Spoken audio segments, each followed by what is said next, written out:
Okay, so here in Minnesota, the temperatures get frigid sometimes at certain parts of the year, and it's just a death sentence to head outside and run. So we try to get a little creative. And this is my house. I'm not going to show it to you behind me because it's still a mess. Christmas decorations are up. But I'm heading down to the basement. You might wonder why I have a hat on and long sleeves in my own home. Well, our basement is about 55 degrees, maybe 56 degrees. Yeah, it's pretty chilly. But anyway, take a look at our basement.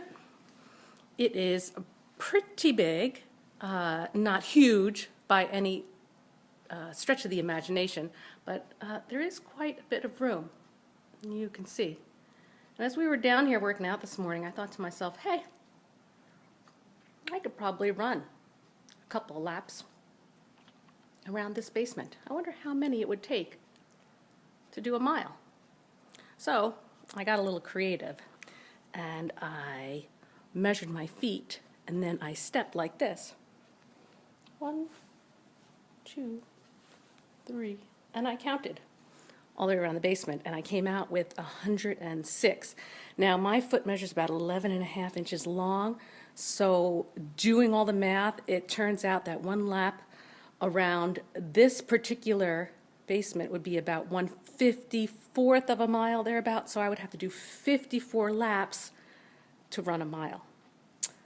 Yeah, well, I did 3 this morning, and actually wasn't too bad, although I had to reverse a few times because I didn't want to work one hip or the other too hard. But I'm going to turn this off right now, and then I'm going to turn it back on from the other direction, and I'll show you what it's like to run through my basement. Okay, so I have the lights off right now, only because I like it better this way. But we're going to do this loop here around all this mess and all these tables and the pool table and the sofa, and I'll show you what it's like. Here we go. Now, this time we're going counterclockwise, and we have to take a big loop here so that we don't hit the brick wall, miss the poles, come around to the exercise bench, and that would be 1 lap. And now we're going to 2. This really isn't too bad. Once you get the swing of it, and you get the body moving, it moves along pretty quickly. Of course, the hardest part is just counting the laps. After I measured it, I realized that as I ran, I was taking a wider swing around all the areas that I had originally measured off, so I probably underestimated my mileage just a bit, but that's okay.